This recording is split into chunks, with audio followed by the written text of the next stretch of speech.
दोस्तों, all India service के under काम करने वाले जितने भी गवर्नमेंट सर्वेंट्स हैं उन लोगों के लिए गवर्नमेंट ऑफ इंडिया ने दिया एक शानदार तोहफा।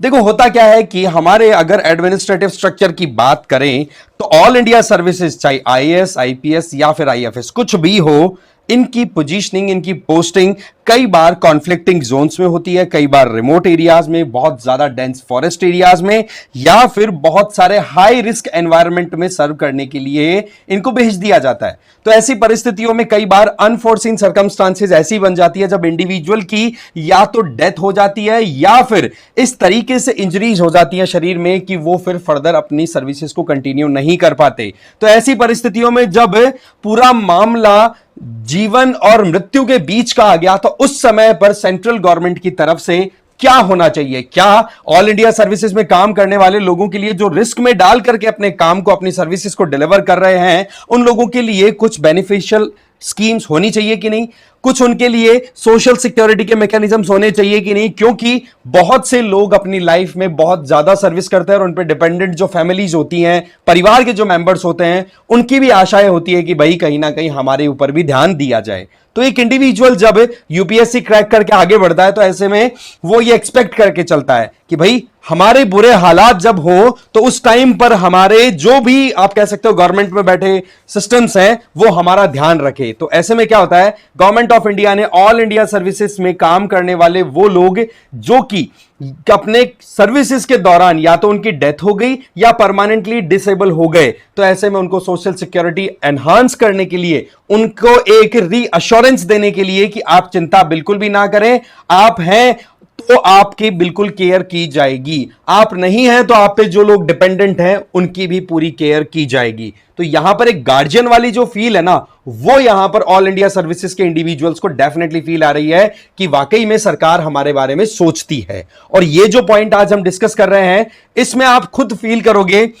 तो एक इंडिविजुअल यूपीएससी जैसे डिफिकल्ट एग्जाम को अटेम्प्ट करने की सोचता है या सोचती है, जिससे कि वो खुद तो देखो फाइनेंशियली या सोशली अपने आप में बहुत हद तक सिक्योर फील करता ही है, बट उनकी लाइफ के बाद में भी घर वाले जो पेंशन के लिए मोहताज हो जाते हैं वो लोग भी सेफ और सिक्योर फील करें। तो ऐसे में यहां पर ऑप्शन दे दिया गया है कि एक इंडिविजुअल जो कि ऑल इंडिया सर्विस में काम कर रहा है वो अपनी सर्विसेज के स्टार्ट में और ड्यूरिंग सर्विस जो नेशनल या फिर न्यू पेंशन स्कीम चल रही है उससे ऑप्ट आउट करके ओल्ड पेंशन स्कीम की तरफ जा सकते हैं जब उनको ठीक लगे, अप्रोप्रिएट टाइम हो। ध्यान रखें आप, ये मेन सर्कमस्टांसेस कौन सी है जिनमें आप ये स्विचिंग अलाउ कर रहे हो। पेंशन जो ओल्ड पेंशन स्कीम थी, पूरा समझेंगे हम कि ये national pension scheme, old pension scheme में डिफरेंस क्या है, स्विचिंग करने से क्या बेनिफिट है, लोग स्विच करें तो क्यों करेंगे या अदरवाइज नहीं करेंगे, ये सारी चीजें हम इस वीडियो में समझेंगे। समझ गए? बट आगे बढ़े उससे पहले एक तो आप मुझे फॉलो कर सकते हैं इस क्यूआर कोड को स्कैन करके टेलीग्राम पर, और दूसरा पीडब्ल्यू ओनली आईएएस की तरफ से यूपीएससी फाउंडेशन कोर्सेज रन कराए जा रहे हैं जिनमें संकल्प 2027 इंग्लिश और हिंदी में रन हो रहा है, टाइटन 2026 इंग्लिश में रन हो रहा है, प्रहार 2026 इंग्लिश और हिंदी में। इसका मतलब आपको एयर डिसाइड करना है प्लस आपका मीडियम, उसके अकॉर्डिंग आप कोर्स को ऑप्ट कर सकते हैं। इनमें आपको लाइव एंड रिकॉर्डेड क्लासेस मिलेगी जीएस और सीसेट की, प्लस में एमसीक्यूज और mains answer writing practice, comprehensive GS e books भी आपको साथ साथ में दे दी जाएगी। एडमिशन बिल्कुल ओपन है, डिटेल्स है वो डिस्क्रिप्शन बॉक्स में शेयर की हुई है। तो बात कुछ ऐसी है कि ministry of personnel public grievances and pensions के द्वारा एक नोटिफिकेशन रिलीज किया गया जिसमें यह कहा कि जो भी ऑल इंडिया सर्विसेज में काम करने वाले मेंबर्स हैं वो लोग अपनी नेशनल पेंशन सिस्टम में एक टाइम के लिए चेंज ला सकते हैं। या तो वो शुरू में जब अपनी ज्वाइनिंग कर रहे हैं सर्विसेज की उस टाइम पर उनको फॉर्म नंबर 1 फिल करके देना होगा कि हां जी, मैं जो नेशनल पेंशन स्कीम है उसमें न्यू वाला या ओल्ड वाला कौन सा ऑप्ट करूंगा, तो वो चीज उनके पास में चॉइस है। बट ड्यूरिंग सर्विस क्या है, उनके पास में ये फैसिलिटी रहेगी कि वो अपने चॉइस को चेंज कर सकते हैं, पेंशन की जो स्कीम है उसको बदल सकते हैं। राइट? अभी क्या है उसमें आपको पता है, All India Services death cum retirement benefits rule 1958 है। इसके अलावा द सेंट्रल, जिनको हम civil services extraordinary pension rule भी बोल दिया करते हैं। राइट? इनके अलावा एक और है। तो ऐसी परिस्थितियों में इनके तहत जो भी इंडिविजुअल एलिजिबल होंगे ना, वो ऑटोमेटिकली नेशनल पेंशन स्कीम में अपने आप को ओल्ड पेंशन स्कीम की तरफ ले जा सकते हैं। उससे क्या होगा कि जो वॉलेटिलिटी रहती है ना, क्योंकि न्यू पेंशन स्कीम जो कि 2000s में इंट्रोड्यूस हुई थी उसमें एक मैकेनिज्म आता है कि वो मार्केट ओरिएंटेड ऑपरेट करती है, शेयर मार्केट के ऊपर डिपेंडेंट होती है। तो ऐसे में सरकार की तरफ से कोई बैकिंग नहीं मिलती, बट अगर एक इंडिविजुअल ड्यूरिंग सर्विस अगर इस तरीके की फैटेलिटी का सामना कर ले या फिर इंजरी का सामना कर ले, ठीक है, क्योंकि आप खुद देखिए नॉर्थ ईस्ट में किसी की जॉब लगी हुई है, जम्मू कश्मीर में लगी हुई है, या आपके दांतेवाड़ा वाले रीजन में अगर कोई एसपी या फिर आप कह सकते हो कलेक्टर के तौर पे काम कर रहा है, मतलब हर जगह पे हमारे सिक्योरिटी वाइज कितना ज्यादा चैलेंजिंग सिचुएशन है। फॉरेस्ट एरियाज में कितना ज्यादा डेडलीस्ट एनिमल्स हमारे यहां पर रोम करते रहते हैं, तो उस टाइम पर फॉरेस्ट सर्विसेज वालों को भी प्रोटेक्शन देनी जरूरी है। तो ऐसे में ओल्ड पेंशन स्कीम में जो भी ऑप्ट करेंगे ना, तो उन लोगों को मार्केट से बिल्कुल भी कोई लेना देना नहीं होगा, गवर्नमेंट की तरफ से सिक्योरिटी उनको प्रोवाइड की जाएगी। ठीक है, इससे क्या हो रहा है कि बहुत ज्यादा एक कॉन्फिडेंस वाली फील आ रही है। जब इंडिविजुअल से ओपिनियन लिए गए जो ऑलरेडी सर्विसेज में काम कर रहे हैं, तो बोलिए एक बहुत ही स्ट्रांग स्टेप है, जहां पर आप जो भी ऑक्यूपेशनल रिस्क का सामना किया जा रहा है ऑल इंडिया सर्विसेज के इंडिविजुअल्स के द्वारा, उन लोगों को आप बहुत हद तक सोशली सिक्योर कर रहे हो, उनको भी, और अगर अनफॉर्चुनेटली उनकी डेथ हो जाती है तो उनके बाद में उनके परिवार वालों को भी। तो ये एक बहुत गजब का कॉन्फिडेंस बूस्टर का काम करने वाला है हमारी सर्विसेज में, कि हम अब और कम डर के साथ या फिर निडर होकर के इजीली हमारा काम कर पाएंगे। अब आप देखो होता क्या है कि लंबे समय से ये कंसर्न ब्यूरोक्रेट्स के द्वारा लगातार राइज किया जा रहा है कि जो एनपीएस है उसके अंदर क्या है कि वो मार्केट लिंक्ड है, उसमें शेयर मार्केट की प्राइसेस पे डिपेंड करता है कि कितना आपको बेनिफिट मिलने वाला है। बट वहीं पर ओपीएस में क्या होता है कि कोई मार्केट से नहीं होता, मार्केट तो आपको पता है कितना वॉलेटाइल होता है, कभी क्रैश कर जाता है, कभी राइज कर जाता है। तो ऐसे में एक इंडिविजुअल की फैमिली कितना ज्यादा आप कह सकते हो कि मजबूर हो सकती है अगर मार्केट क्रैश कर गया और उनको पेंशन में बहुत कम पैसा मिला तो, राइट। तो ऐसी परिस्थितियों में ये एक सिक्योरिटी देना बहुत ही अच्छा काम करने वाला है। ठीक है, अब वैसे देखा जाए तो पॉलिसी शिफ्टिंग की अगर बात करें तो ये जो नोटिफिकेशन था ये इसी महीने मई 2025 में ही गवर्नमेंट ऑफ इंडिया की तरफ से रिलीज किया गया है। इसमें ऑल इंडिया सर्विसेज वालों को सीधा है कि हाँ भाई वो एक बार के लिए स्विच कर सकते हैं एनपीएस से ओपीएस की तरफ। अगर डेथ हो जाए या परमानेंट डिसेबिलिटी हो जाए तो खुद को भी बेनिफिट हो जाए, परमानेंट डिसेबिलिटी में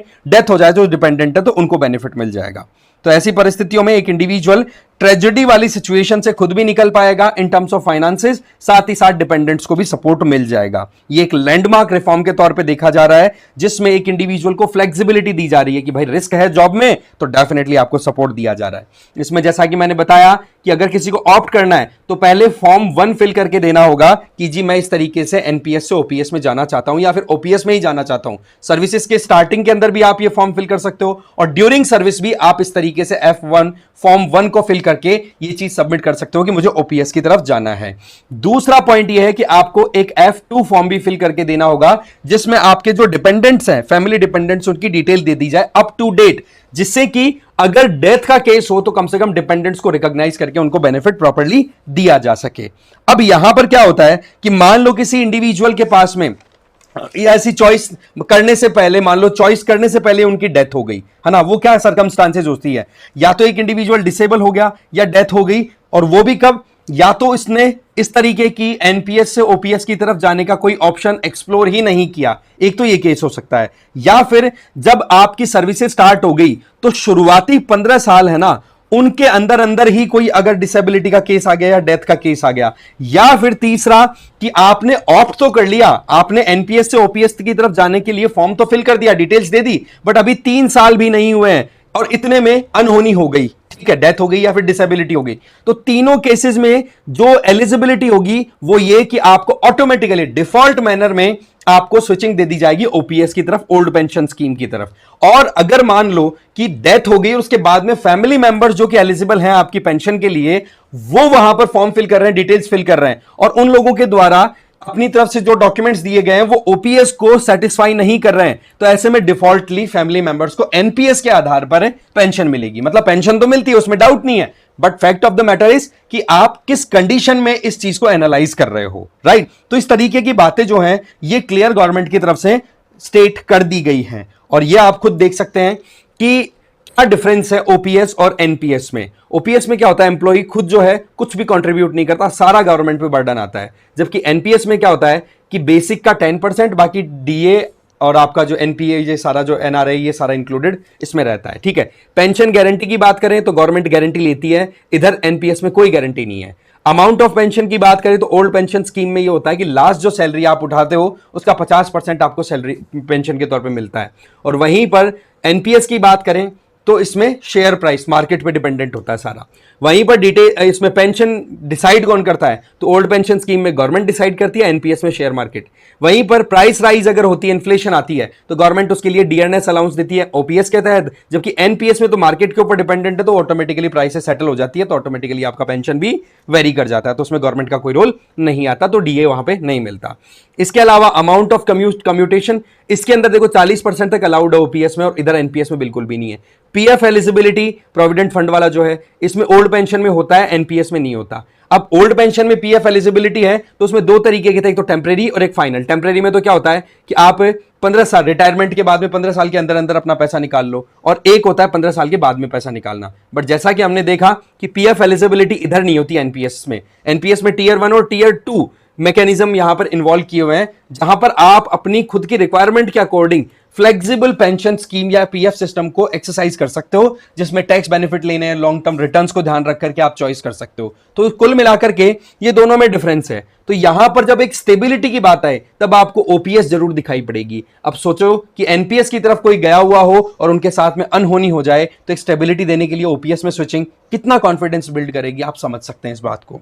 ठीक है, तो ये डिसीजन एक जस्ट ब्यूरोक्रेटिक चेंज नहीं है, ये बेसिकली एक ह्यूमन पॉलिसी का एक बहुत बढ़िया एग्जाम्पल है कि किस तरीके से आप इंडिविजुअल्स के रिक्वायरमेंट्स को समझें, क्योंकि अल्टीमेटली वो अपनी लाइफ देश के लिए डेडिकेट कर चुके हैं। तो उस टाइम पर कहीं पर भी सरकार की तरफ से कोई कोताही ना बरती जाए। तो ये था एक इंपॉर्टेंट अपडेट। ये डेफिनेटली मोरल भी अप करेगा हमारे सिविल सर्वेंट्स का, साथ ही साथ इंडिविजुअल्स को एनकरेज भी करेगा कि हम देश के लिए सर्व करने के लिए यूपीएससी को क्रैक करें। आपका क्या मानना है इस पूरे डिस्कशन के बाद में कमेंट करके जरूर बताना। बाकी इस वीडियो में ही इतना ही था। Thank you very much.